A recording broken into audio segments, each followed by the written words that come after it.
Is Lisandro Martinez a liability from an aerial point of view? What can he learn from one of the most iconic centre-backs of all time, who also happened to be 5'9", and how did the Argentine fare against Erling Haaland and Darwin Núñez in the Champions League last season? But before I get into that, I have got a special announcement from the sponsors of today's video, OneFootball, which is now the place where on a Saturday night, if you're in the UK or Ireland, you can watch one free Italian Serie A game each weekend. As well as this, you can also use all the other football features that I've spoken about before with OneFootball. So if you are interested in watching European football, but just don't have anywhere to watch it, then you can go to the competition page linked in the description, and you can check out the free match that will be streamed this weekend. You can also watch highlights of all the Serie A games, and near live instant clips as well whilst the games are going on. And by downloading the OneFootball app, you will be helping to support the channel.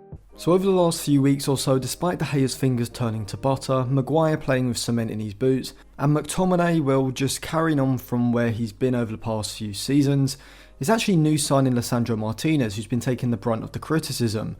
Is it because he was at fault for the goals United have conceded? No, that's on David De Gea and Luke Shaw primarily this season. It's because of his height, and I know what you're thinking, is it because United have conceded goal after goal where a centre forward towers above the Argentinian dwarf? Well actually no, United have only conceded one aerial goal, and that came from a corner against Brentford. So why is Lisandro Martinez getting criticised so much? Well, in my opinion, it's because he's not British, and because despite football evolving over the past decade or so, the English pundits and media haven't. In the game against Brentford, even prior to the game, there was a concern that Thomas Frank's side would look to utilise long balls up to Antony, targeting Lisandro Martinez, and they did do this. However, I thought he dealt with them pretty well. When he saw the opportunity to move out and attack the ball with his head, he did so assertively, and when he did come up against Tony vying for a dropping ball, he stood his ground physically, and even if he wasn't able to win the header, he made sure Tony wasn't able to flick the ball on or bring it down on his chest. Now obviously there are going to be certain occasions during certain games where opponents do get the better of Lisandro Martinez aerially. However, a lot of top level centre backs have weaknesses that can be exploited. John Terry, Giorgio Chiellini and even the Man Utd were players who could be exploited when isolated against quick forwards, whilst a lot of other centre backs aren't renowned for their own ball playing abilities. But just because they have certain weaknesses, it doesn't mean that their overall defending ability gets completely reduced.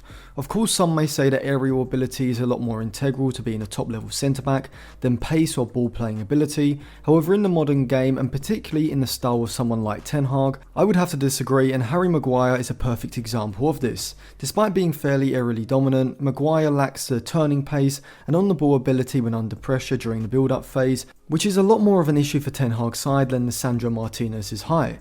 Ten Hag's aggressive pressing system requires a vertically compact pressing shape, and so the back line needs to be able to squeeze high up the pitch. And so centre-backs who can't turn quickly and lack any sort of acceleration are a huge liability. Lisandro Martinez isn't the quickest by any means, but he's still fairly athletic and agile, and so I think he does suit playing in a high line a lot better than Maguire. Martinez is also a very good technical defender as well, but it's his on-the-ball ability that distinguishes him from other centre-backs on the market. Whilst Maguire and Varane can switch to play from deep, Martinez also has this ability, as well as being much more of a playmaker, being able to thread passes into players between the lines and release attackers in behind the back line, something that can really elevate United's ability to move the ball into the final third and therefore create more chances. Now before I break down further why Lisandro Martinez is not too small to be a centre-back, I thought it would be interesting to maybe look through a historic example of a so-called small centre-back. Fabio Canavaro, the Italian 5'9" centre-back who was born in Naples, is widely regarded as one of the finest centre-backs of all time. He won the UEFA Cup with Parma in '99, the Coppa Italia also in '99 and 2002, and the Italian Supercoppa in 1999 with Parma as well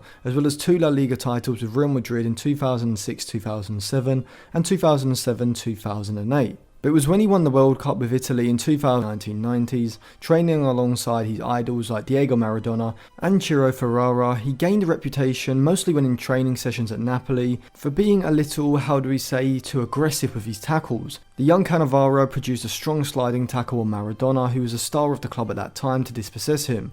The rough challenge angered teammates and staff at Napoli, however Maradona simply encouraged the promising youngster to play the way he wanted, and would even give Cannavaro his boots as a souvenir after training as well. At Napoli, he would show his talent, having the anticipation and bravery that would serve him well for the rest of his career. But it was when he was eventually sold to Parma in 1995, where he would become the club captain and form a strong partnership with Gianluigi Buffon, who joined at the same time, and French international Lilian Thuram, who joined the year after. In the 96-97 Serie A season, Parma were the runners-up to champion Juventus, and in 98-99 he won his only European trophy, winning the UEFA Cup, and along the way Parma would beat Rangers 4-2 in aggregate, then Bordeaux 7-2, and in the semi-final they would beat Atletico Madrid 5-2 across 2 legs, and in the final they would beat Marseille 3-0. They were the best side in the tournament, led by the goals of Enrico Chiesa and Hernan Crespo, with Canavaro being the focal point at the back. That season they would also win the Coppa Italia and finish 4th in Serie A. His time at Parma between 95 to 2002 cemented his reputation as a brilliant defender, though he was relatively unconventional. If the big Italian bruisers in the mould of someone like Giorgio Chiellini was the standard, Fabio Canavaro was very different. At this stage of his career, what was clear that despite his lack of height, Canavaro was a very athletic and physical centre-back. He had a pretty good spring on him and could perform acrobatic clearances and wasn't able to be bullied in many physical situations, which kind of negated the opposition's ability to really exploit his height. But the main thing that made him so good was he was just an excellent technical defender. He read the game very well, being able to anticipate attackers' next move, and so he was always a step ahead, and so he could position himself in a way that could give him the advantage when the attacker looked to shift the ball and get past him. And I think this could be key to Lisandro Martinez becoming a top level centre-back. Like Cannavaro, a smaller centre-back, he needs to almost be able to catch the opposition attacker off guard, and he can't afford to be passive. Shorter players like Martinez and Cannavaro need to be assertive and aggressive stopper centre-backs who can push out quickly to apply pressure before the attacker is set, and this just makes sense logically. Taller, more physical centre-backs like Varane and Maguire can afford to maybe stand off a bit longer, as they know that if the attacker attempts to turn and spin past them, more often than not they're going to have the physical advantage. Lisandro Martinez doesn't have this luxury, and so if he tries to go body for body against some attackers, he may get completely destroyed, especially if they have a combination of pace and strength. By moving early and being assertive, the attacker isn't set. His body stance isn't in the ideal position to go into a physical duel, and this is where Martinez can use his tackling technique to win the ball back. Cannavaro would further refine this art as he got older. He would make a €23 million transfer to Inter Milan in 2002, was also becoming Italian captain that year as well. His career did stagnate for 2 years whilst he was at Inter Milan really, but he would experience a revival after his move to Juve in 2004. Reuniting with Buffon and Thuram, and his idol at Napoli, Ciro Ferrara. He won 2 back-to-back Scudettos with the Bianconeri in 04-05 and 05-06, before the Calciopoli scandal would see Juventus stripped of those 2 titles. But Cannavaro would get the chance in 2006 to cement his legendary status by leading Italy to a World Cup victory as captain. Cannavaro at this World Cup not only showed all the defensive traits I've already spoken, defence, allowed everyone else to focus on their individual game, and Cannavaro was there to shout instructions when it was needed, and this is a skill set that United just don't have in their backline, and it could be something that Lisandro Martinez can bring, maybe not now as he's still relatively young for a centre-back, but certainly over the next 2 to 5 seasons I would say. A great example of Maguire's complete inability to lead in the backline came against Brighton for their opening goal. Trossard has the ball on the left side with no pressure on him, and United's backline has to drop off. Maguire as a captain and a leader in that backline should recognise this, as United are completely vulnerable to a run in behind and subsequently should instruct the backline to drop off,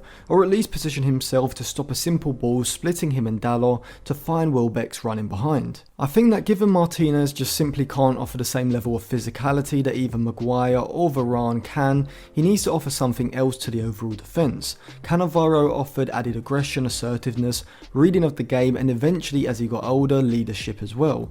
Now Lisandro Martinez is nowhere near Cannavaro's level when it comes to his technical defending ability or leadership qualities at the moment, but I do think he's a very good technical defender, and as he gains more experience, I think given that he's also played regularly as a defensive midfielder and as a left back, this will add to his overall football intelligence and make him more aware of where he needs to position himself in relation to others. We saw this with Javier Mascherano, who came to England with West Ham via Corinthians in 2006, before being swiftly moved on after a weird spell in East London. He ended up at Liverpool, where he became one of the league's best defensive midfielders. However, in 2010, Guardiola brought him to Barcelona for a fee of €24 million, but converted him to a centre-back, where Mascherano would become a stalemate in the Barcelona side for the next 8 years. And the reason Guardiola was able to do what Ten Hag did with Lisandro Martinez at Ajax with Mascherano at Barcelona is because Mascherano, despite only being 5'8", had a very high football IQ, and so could read the game better than most defensive midfielders and centre-backs, and from a defensive point of view was a technically excellent player already. Combine this with him naturally being a better passer and more comfortable on the ball than most other centre-backs,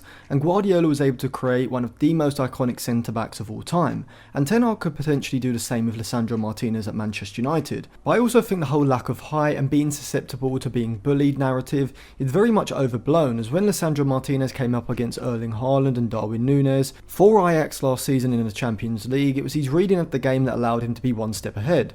Rather than being physically combative with these two forwards and going into duels that he knew he would lose, he instead would step off them and use his anticipation to read the game and win the ball back with clever tackling, utilising his body positioning and being able to make interceptions as well. And it's this defensive intelligence that allows Martinez to compensate for his lack of height, and not even just compensate but provide more defensive quality than a lot of bigger, more physically dominant centre-backs. So overall, is Lisandro Martinez too small to be a top level centre-back in the Premier League? The answer for me is no. As I said previously, nearly every centre-back has some kind of deficiency in their game. However, Lisandro Martinez, as showed against Liverpool, has a lot more strengths in his game than most centre-backs. If anything, when you look back at some of the shorter centre-backs of the past who made it to the top of the game, such as Canavaro and Mascherano, and even players like Franco Baresi and Carlos Puyol, they all had exceptional technical defending ability combined with leadership and or extreme commitment and bravery, and certainly after Lisandro Martinez's performance against Liverpool, I think we can see what he brings to that Manchester United back line. So thank you for watching. If you enjoyed the video, remember to subscribe to the channel, give the video a like, check the description for more videos as well, and put your thoughts in the comment section below.